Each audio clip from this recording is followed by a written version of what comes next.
Olá, voltamos com mais um bloco do programa Despertar da Consciência, com base neste livro aqui, o Despertar da Consciência do Átomo ao Anjo. Já estamos na terceira edição com 11 mil exemplares, na verdade mais de 11 mil, né, Sebastião? Exatamente. Para quem quer, ainda não teve oportunidade de comprar esse livro, qual o site que a pessoa pode procurar? No www.sebastiaocamargo.com.br e depois nos incontáveis distribuidores em todo o país, né, nos grandes distribuidores, nas livrarias e onde ele estiver, na sua cidade, se tiver uma livraria, pode recomendar que peçam, entre em contato conosco com os distribuidores em todo o país. Legal. Agora, Sebastião, vamos voltar no pensamento nosso com o pensamento de Deus, dentro do pensamento de Deus. Isso ainda não ficou muito claro para mim. Como é que fica Deus numa situação em que o seu filho está pensando dentro do pensamento dele, mas coisas que não favorecem ninguém? Então vamos lá. Então Deus, quando se expressa, ou quando expressa esse psiquismo divino por meio do verbo, por meio da consciência crística, transforma-se no que nós chamamos de evangelho, como força que gera e nutre. E essa lei que normatiza, porque você viu na leitura, Deus é a própria lei. Lei que muda sem mudar-se, porque a partir do Cristo ela muda, porque ela vai fragmentar o psiquismo divino em unidades que nós chamamos de mônadas, de fascículos de luz, de princípios inteligentes do universo, de átomos primordiais, etc. Esses elementos, quando fragmentam-se deste laboratório crístico, eles vão transformar-se em matéria elementar. A matéria elementar é considerada por Ramatiz, em Fisiologia da Alma, quando ele fala dos elementais, como a força criadora do cosmos.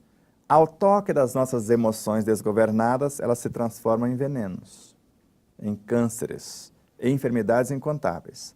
Ao toque de uma mente em equilíbrio, ela se transforma em algo divino.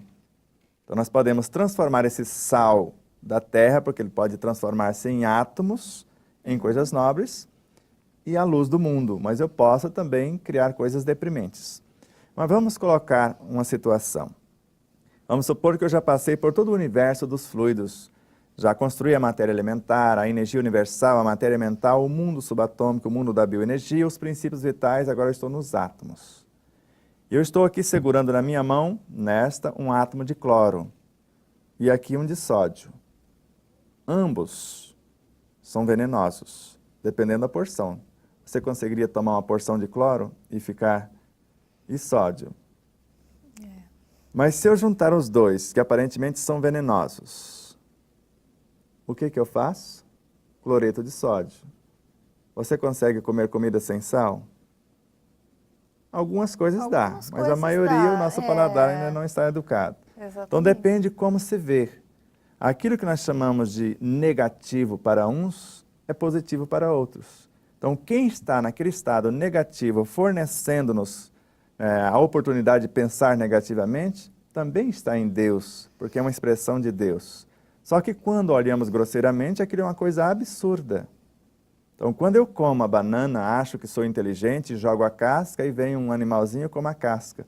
Ele está mais inteligente do que eu, porque a casca tem 60% mais de potássio do que a banana. E eu penso que sou o máximo.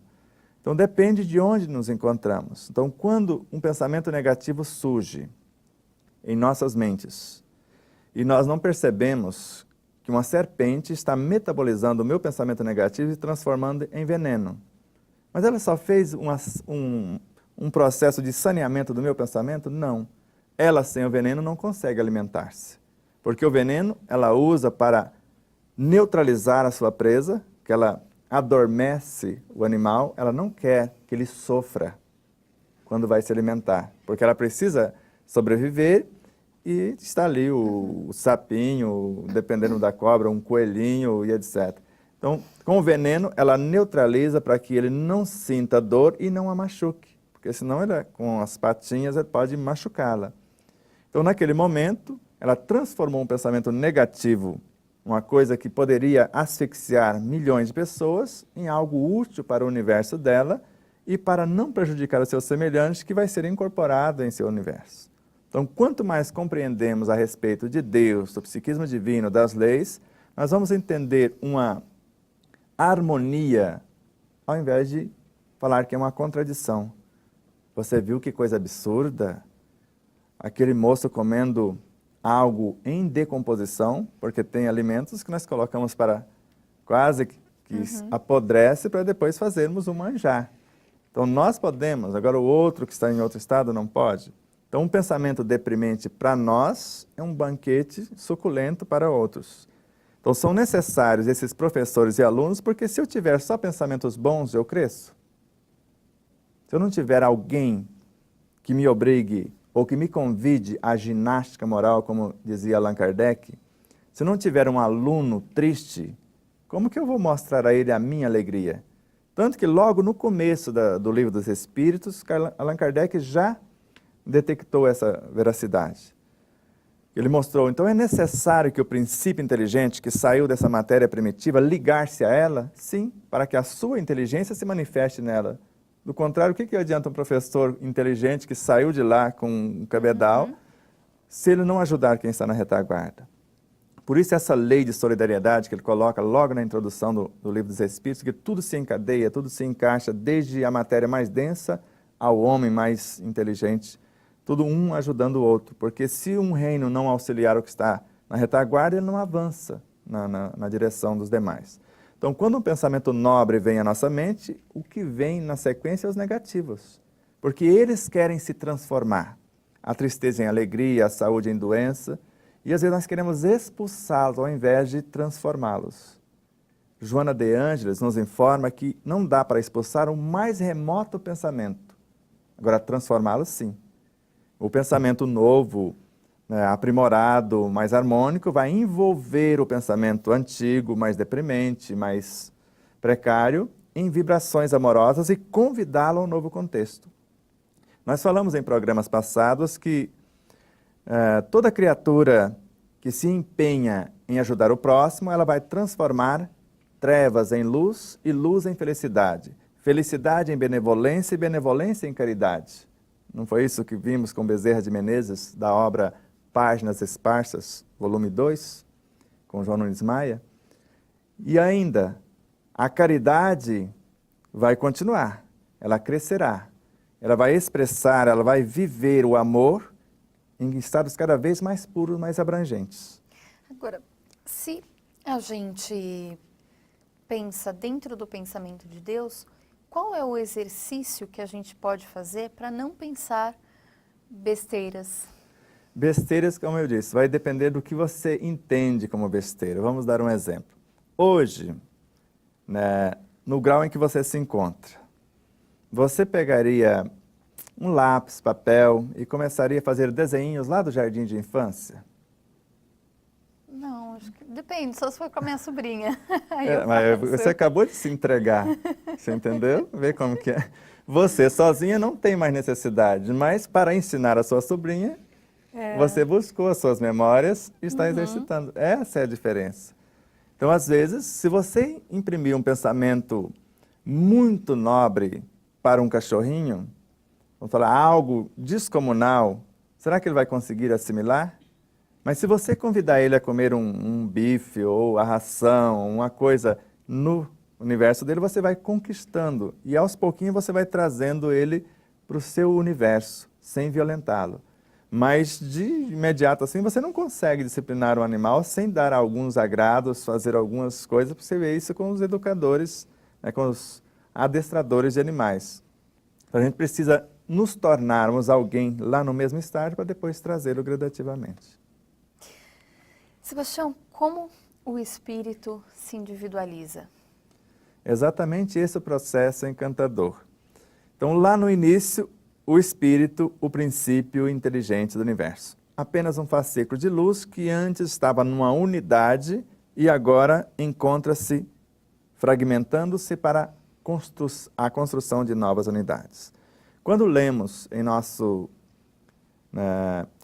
ou melhor, em Carlos Torres Pastorini, Sabedoria do Evangelho, e depois em Sugestões Oportunas, vamos ver em Sabedoria do Evangelho que o pão da vida é o princípio inteligente.